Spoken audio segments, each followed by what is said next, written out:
people focusing on your strengths or your weaknesses. So I had an experience recently that really got me thinking. So was working with a client who I was doing some work for, and this is someone that had previously spent tens of thousands of dollars on Facebook marketing, and had zero results to show for this. And so for a fraction of the cost, I was able to generate, an immense amount of targeted leads for her. But what was really interesting is that even though we generated those leads, she was struggling with being able to convert these leads. So for those of you that, are probably listening or watching this, there's a huge difference between generating leads and actually converting leads. Converting is actually getting people to buy your product or service. And so little did I know that she actually wasn't putting forth a valiant effort, even after questioning her several times. And I said, look, we generated over 60 leads for you, but none of these leads have converted. So have you taken the time to reach out to these people and, talk to them? And come to find out that she didn't. And so I had upsold her on a conversion strategy where I basically became an extension of her team to be able to, convert these leads, right? And so, hang on just a second. What am I missing? I'm missing something here.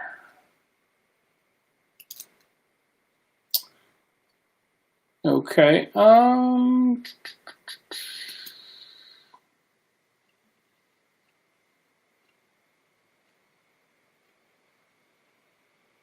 Need to make my streams public. Okay, sorry, technical difficulties. So I had upsold her on a conversion strategy, right? And the conversion strategy is basically, taking the leads that were previously generated and converting those leads, right? And so here's what was really interesting about this, and why I'm talking about this is that when I upsold her on a conversion strategy, obviously that was basically doing sales on her behalf. Now, mind you, prior to that, she had told me that none of these leads were converting, and I just happened to find out that they weren't converting because she didn't bother to convert them herself. And so after upselling her on this conversion strategy, which didn't really go well, as I expected, then I saw backlash from this, right? So here's what I'm wanting to talk about and why I decided to do this broadcast. So people will actually focus on your weaknesses because they want to expose you. They don't want to see you weak. You know how saddening really that is? Instead of focusing on the things, the successes, the strengths that you've had. And it's really, really frustrating, because when you go to great lengths, for someone and try to genuinely help them, people will always try to focus more on your weaknesses, on your screw ups, as opposed to looking at, the things that you have done, that you've been successful with, And so that was really the gist of this message that I want to share with you guys, is that it's so unfortunate in this society that we live in, where too many people are actually focusing on your weaknesses. They want to expose you. They want to make you weak, as opposed to, this is why I've become such a big proponent for positivity and optimism, because there's too many people out there who will try to degrade you. And, mind you that this is someone also that I did work for that's technically called an influencer, I guess, or a personality. And it's just saddening to see, that they would actually do something like this. And so the point I'm trying to make here is that be cautious of people who support or degrade you. There's more people in this world that will try to degrade you, to sabotage you. They're literally waiting for you to fail so it can give them gratification. And I'm here to tell you that that's actually very pathetic. anybody would do that. And the fact that they would focus on your weaknesses rather than your strengths.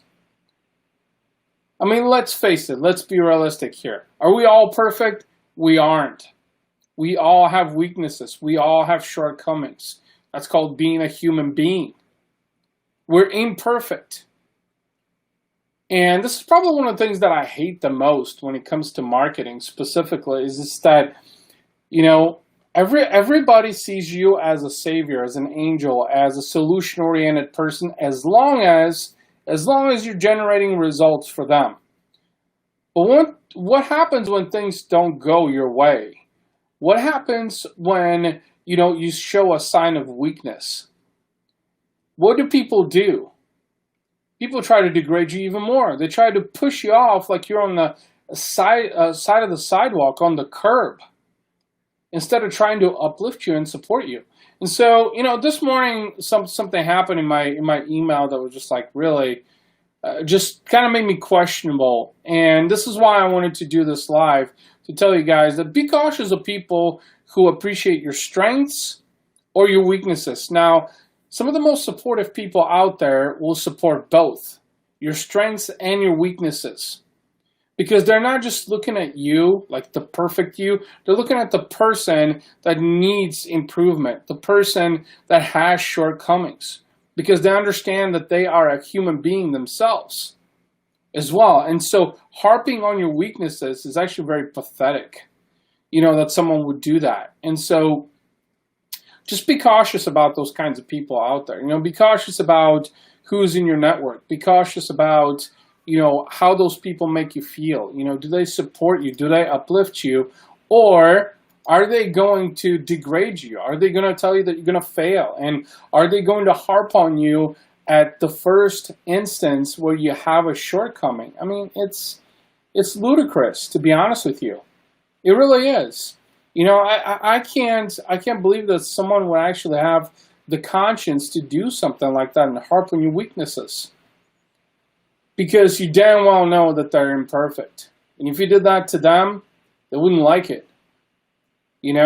It's amazing when things go both ways, not one way. That how people suddenly understand that, it doesn't feel good to harp on your weakness, right? How about if someone did that to you? How about if someone harped on your shortcomings? How about if you told me, well, you screwed up, so, I'm just going to ride it for all I can. Or you made a mistake. Or something didn't go the way it was planned. And suddenly they are purposely penetrating you. They're purposely, literally degrading you, because they think they can find gratification in that. It really is saddening. And anyway, it comes to mind for me, and it makes me realize that you have to be selective about the people you associate with.